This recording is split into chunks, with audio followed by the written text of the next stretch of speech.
On April 15, 2025, another tragic school shooting rocked the Dallas community. At Wilmer-Hutchins High School, 4 students were injured in an act of violence that occurred just after 1 p.m. According to authorities, the gunman, 17-year-old Tracy Haynes Jr., entered the building through an unsecured door, aided by another student. Once inside, he opened fire in a hallway, wounding 4 male students, aged 15 to 18. We had 4 students injured today and were transported to area hospitals. The suspect later surrendered peacefully with the help of a local group, Urban Specialists. He now faces aggravated assault charges and is being held at the Dallas County Jail on $600,000 bond. As you mentioned, in the last hour, we know that suspect turned himself in here at the Lucerne Jail on Commerce Street behind me. We do know from the DISD police chief that that suspect is a student at the high school. We are still working to confirm his identity right now. We do know, though, from our sources that he is charged with aggravated assault. That suspect turning himself in, that news comes after a nearly 8-hour-long search for him. And while that search has come to an end, there are still so many questions about how and why this happened, and so many families still dealing with the trauma from today. Superintendent Stephanie Elizalde responded with emotion and urgency, canceling classes for the rest of the week. "This is becoming way too familiar," she said. Thank you, Chief.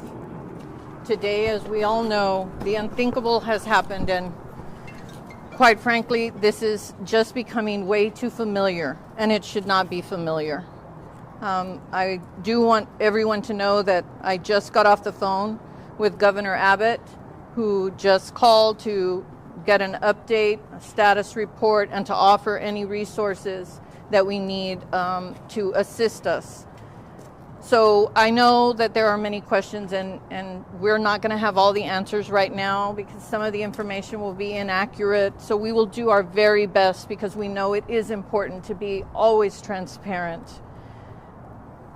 I do need to take a moment to ensure that first and foremost we know that we have been able to reunify all of our high school students with their parents and guardians. The team of Dallas ISD Police Department and our Office of Emergency Management, along with all of the agencies that assisted us in ensuring that we ensured everyone was safe. And it is important to note that within 2 minutes, of course, we already had an officer here at the high school that was able to respond immediately to the incident, followed by Wilmer Police, who were next on the scene. But I'm sure that you can tell that there were multiple agencies from the Sheriff's Department, the City Police, whether it was City Police from Dallas, City Police from Wilmer, City Police from Hutchins. Of course, DPS troopers have been here. We have the Fire and Rescue, FBI, ATF. There were a number of federal agents that were also here to provide that level of support.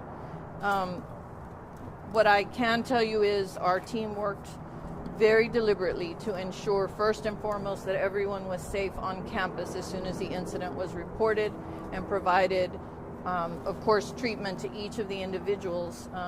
We will have difficulty giving you any specifics, of course, because as you all know, there are laws that keep us from being able to disclose information for minors.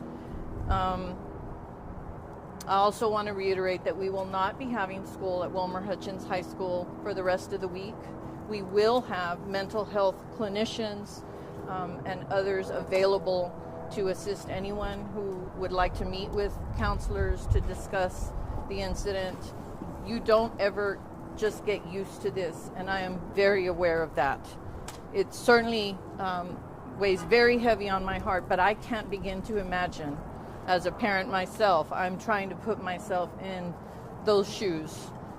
So again, I do want to, the reason Wilmer-Hutchins Elementary was also put on lockdown was because, of course, of its close proximity.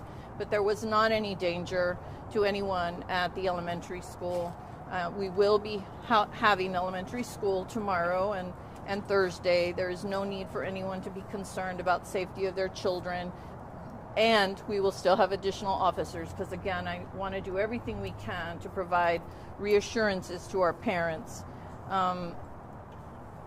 You know, the last thing anyone thinks when they're bringing their children to school, whether it's a high school or whether your spouse or significant other is going to work, is to think that these things are happening. But they do happen, and they shouldn't be happening.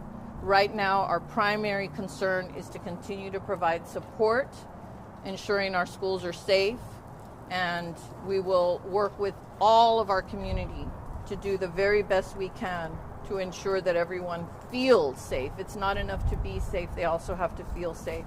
Again, I think I might have even left out the constable's office was another agency. I really don't want to leave anyone out because this was absolutely a team effort. And so again, we're going to be very limited, but we can take a couple of questions. Counseling services are being provided, but the emotional toll is evident. Texas Governor Greg Abbott offered condolences and stressed the need for stronger safety measures and mental health support. Police emphasized that the weapon did not pass through regular security, suggesting it entered via non-standard access. The investigation continues, as the motive behind the attack remains unclear. This shooting has reignited debate around school safety and access. The suspect and what led up to the shooting. What do we know? I'll start here. What do we know about the suspect and what led up to the shooting? We do have the identity of the suspect, but as I mentioned earlier, this is still a very fresh and fluid investigation, so I don't have any information regarding what led up to the shooting. Dr. Elizalde mentioned a few minutes ago that there was obviously parents that you were very concerned about, making sure that they had confidence. We had parents that mentioned that security was an issue here and has been before, that at times even students were checking backpacks as a part of security to help out in the moments. How do you give parents confidence to send their kids back to school in this kind of moment? So I can tell you what we know, how the gun did not get on campus, and probably better for me to let the chief let you know I can tell you how the gun did not get on campus. So we do know that the gun did not come through during regular intake time, so it was not a failure of our staff, of our protocols, or of the machinery that we have. It did not come in through regular intake. Can you expand on that? 'Cause that's I cannot at this time. We do appreciate your time.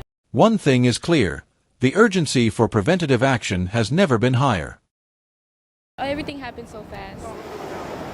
Heard a few gunshots, saw a few students run in, heard a few screams. So many polices, and it was ambulances over here. I was about to pass out because my son was screaming and hollering like he was in a range of fire. It's really scary because this isn't the first time it happened. It's very bad that we have to keep going through this. It's sad.